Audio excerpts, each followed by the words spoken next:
Exit poll के नतीजे आ गए। अर्नब गोस्वामी बोल रहा हूं। रविशंकर जी, मेरी आवाज पहचानना बंद हो गया क्या? आप भूल गए हमें? रविशंकर जी, कभी कभी हिंदी में भी करता हूं प्रोग्राम जी। अर्नब जी, आपकी आवाज कैसे भूल सकता हूं? वर्षों से इस आवाज से प्रभावित होता रहा हूं। मेरी आवाज कुछ मध्यम है क्योंकि 2 महीने 2 दिन के लगातार चुनाव प्रचार के बाद थोड़ा गले में खराश। नहीं ठीक है, आप प्रभावित है या पीड़ित है मैं नहीं जानता, मगर रविशंकर जी ये बताइए, राहुल बाबा ने कहा, राहुल गांधी ने कहा कि मैं एग्जिट पोल नहीं मानता, ये मोदी पोल है, मोदी फैंटेसी पोल है, मोदी फैंटेसी पोल उन्होंने कहा। देखिए, हताशा में क्या क्या वो बोलते हैं। जब एग्जिट पोल उनके पक्ष में है तो एग्जिट पोल ठीक है, जब ईवीएम से वो हिमाचल कर्नाटक जीत जाते हैं तो ईवीएम ठीक है, जब ईवीएम से हारते हैं तो ईवीएम खराब है।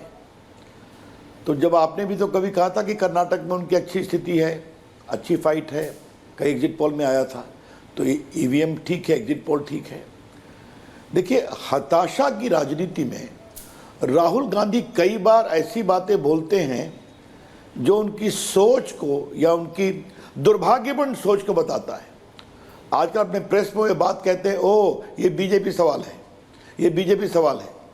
अगर ऐसी बात हम लोग भी मीडिया में प्रेस करते हैं, कभी बोलें, तो आपका क्या रिएक्शन होगा? ये बीजेपी वाले हैं, मतलब इस तरह से आप कहते हैं कि संविधान का उल्लंघन हो रहा है। मैं इस सोच के खिलाफ हूं और उस सोच का कारण यही है कि मुझे हिंदुस्तान पर राज करने का अधिकार है, इंटाइटलमेंट। तो चलिए वो बात 4 को करेंगे। लेकिन ऐसा उनमें देखा है, उन्होंने स्वयं जनाब रमेश ने भी कहा है, इस बार के सारे एग्जिट पोल में एक समानता है, करीब करीब सभी एक ही संख्या पर पहुंच रहे हैं। और अर्नब, मैं आपसे एक ही आग्रह करूंगा कि नरेंद्र मोदी के गवर्नेंस, परफॉर्मेंस, उनकी शुचिता, उनकी ईमानदारी, इसको जब तक आप ठीक से नहीं समझेंगे तब तक आपका रिएक्शन नहीं होगा। और मैं आपके चैनल पर बताना चाहूँगा कि आपने अभी दुनिया देखी है, टोनी ब्लेयर और मार्गरेट थैचर दोनों इंग्लैंड में 3 बार जीते, लेकिन तीसरी बार उनकी संख्या कम हुई। और यहाँ आपका कॉमन प्रोजेक्शन है, जो एग्जिट नहीं एक्चुअल पोल है, कि तीसरी बार उनकी संख्या और बढ़ने वाली है। तो ये लोकतंत्र में एक बहुत बड़ा मील का पत्थर है। इसको समझने के बजाय लोग गाली पढ़ रहे हैं, तो पढ़ने दीजिए।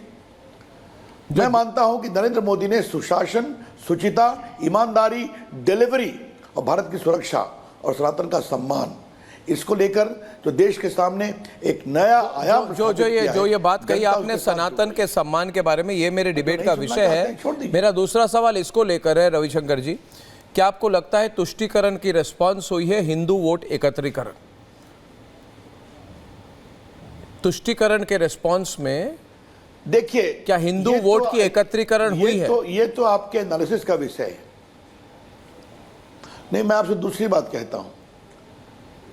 ये जो तमिलनाडु में बोला गया मुख्यमंत्री के पुत्र के द्वारा और राजा के द्वारा, उसको राहुल गांधी ने ओपनली कंडेम किया क्या?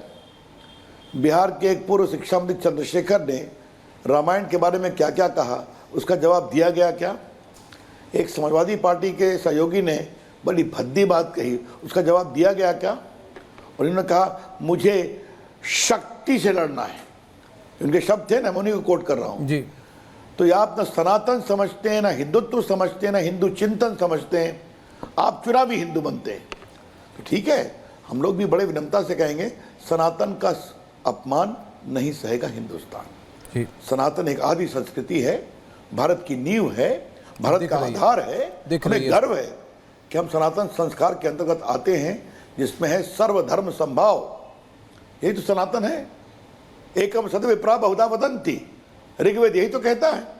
अब उसको भी आप नहीं समझ करके उसके बारे में क्या क्या कहते हैं तो छोड़ दीजिए जी। तो हाँ, इस बार मैंने भी देखा लोगों में एक एंगर है, ये कब तक चलेगा, कब तक चलेगा? नहीं, वो तो है। और देखिए, इस सोच का बस एक बात मुझे कहने दीजिए कि आपको निमंत्रण के बावजूद आप प्रभु राम की प्राण प्रतिष्ठा में नहीं जाते, और एक अंसारी साहब जेल में मरते हैं तो गाजीपुर जा करके आप मातमपुरसी करते हैं। यही वो सोच है। जी इस सोच को समझना पड़ेगा और देश इस सोच को लाइक नहीं करता। बिल्कुल नहीं। रविशंकर जी 4 तारीख को आपसे फिर बात करूंगा। बहुत बहुत धन्यवाद रविशंकर जी।